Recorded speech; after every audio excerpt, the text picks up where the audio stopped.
And so your name is? Alan Duff. Alan Duff, how do you spell your last name? D-U-F-F. D-U-F-F. All right. So Alan, what brings you out here in particular today? I love our country, and I love our God, and I love the ability we have to worship God. America is one of only 25% of the world has the privilege of worshiping whatever God they want to worship. And we're losing that right. The fact that our churches are being shut down right now is upsetting to me. We live in a nation that with a motto of one nation under God, not one nation under government. And I would like to see us have the privilege and the opportunity to go back and worship the God that so many people love to worship. So, in the lead up to this interview, you had mentioned that you had been involved in politics once before because you said you felt or thought or perceived or had been told it was about serving your community. And some things happened, changed your mind about that, kind of opened your eyes, so to speak. Can you tell me a little bit more about that? Sure. I served 2 years on the Isanti City Council, had a good experience there, and then I ran for county commissioner, served 4 years on the Isanti County Board, and that's when I saw unbelievable corruption that really made my head spin about what was going wrong in this country. A lot of the things I saw at that local level of government are happening in our state and federal levels of government, and I felt called by God to write a book, Fixing America's Shattered Politics, in 2016. It was originally called Making America Great Again, and someone came up with that theme, so I ended up changing the title of the book, Fixing America's Shattered Politics. Over the next 2 years, I would speak around the country on that subject. Then in 2018, I wrote my second book, Restoring Hope Across America, which talks about the great privileges we have as American citizens and the challenges going on in our culture to undermine the values that this country was founded on. And I'm concerned for my kids and my grandkids about what's going to happen to this country if we don't turn things around soon. I want to maybe suss out a little bit your comment about making America great again and how somebody else used that theme.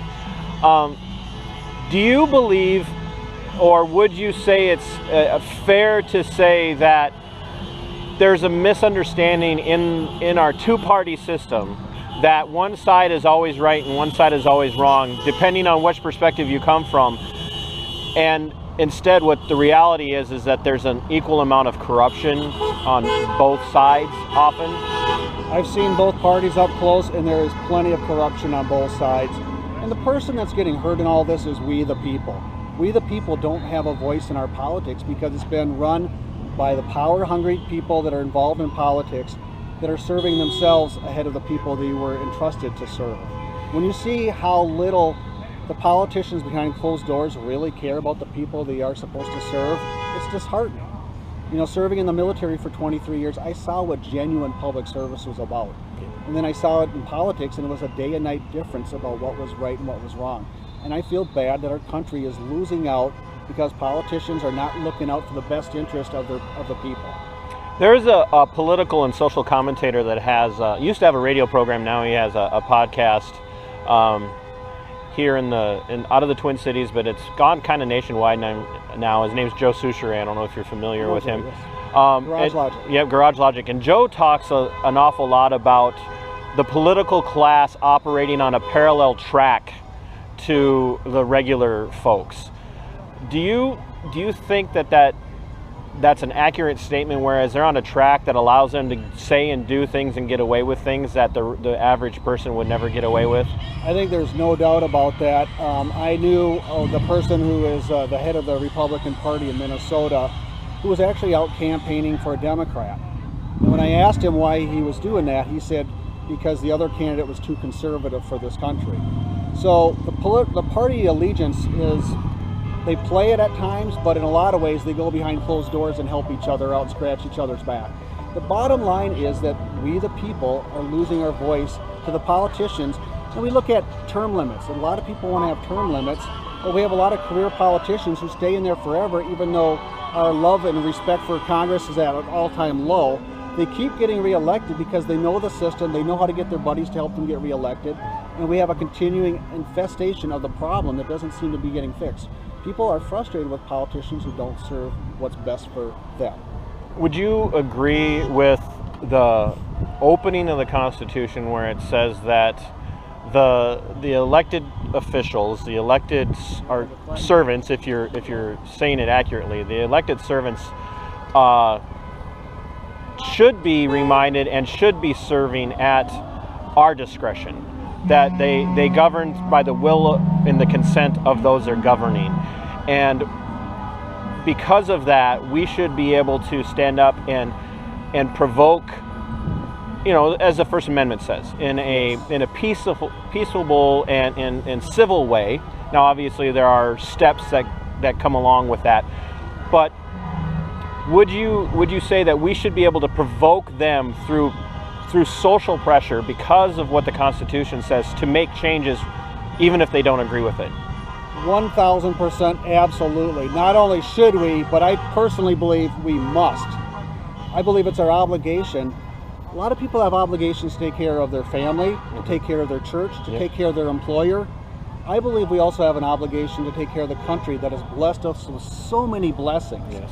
We have an obligation to make sure that country is being run in an efficient and a good way. It warms my heart to see so many people here today protesting some of the decisions that are going on with our state office right now. It's great. This is what civic America is all about. We've had protests throughout times, and it usually creates a better end result in the end.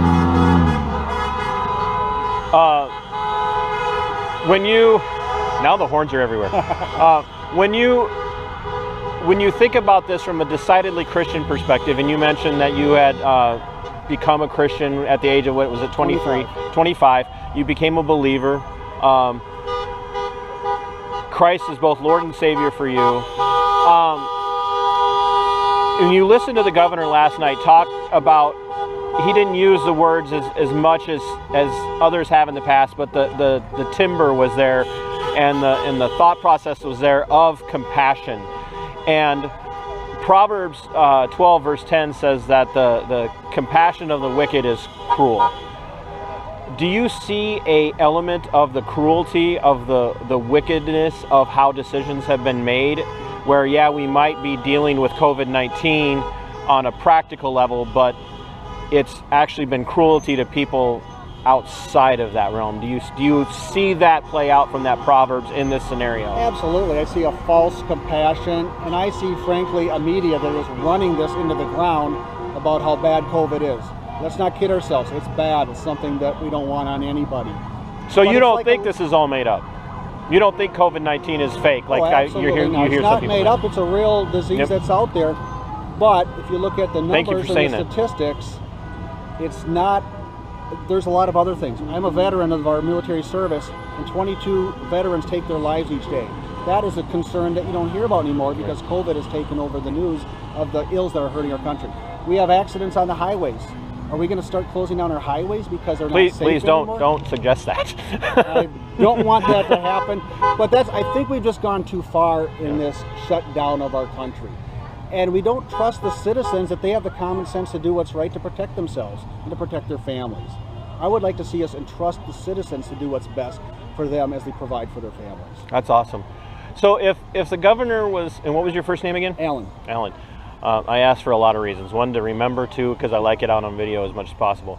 Alan, if the governor were to come out here and said, hey, you seem reasonable, you seem capable of logical thought, and I would love to have a conversation with you right now, coming from a Christian perspective and an independent perspective, because you are no longer affiliated with one particular political movement, correct? Correct. And you were to speak to the governor because he was willing to talk to you, and you said, hey, Alan, I got a couple of minutes. What's one thing you would say to him right now from the Christian perspective? Open up the churches. It's our God-given right. We're one of the few countries in America that allows the opportunity to worship God. Let the churches do what's best to take care of their attendees. Trust the people.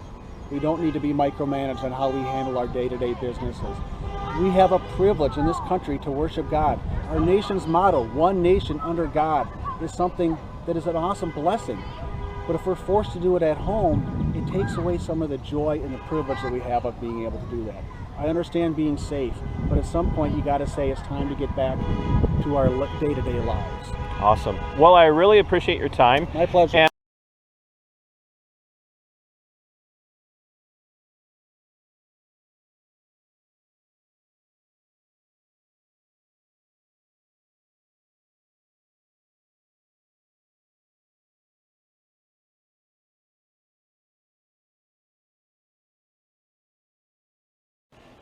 As always, thanks for watching the video.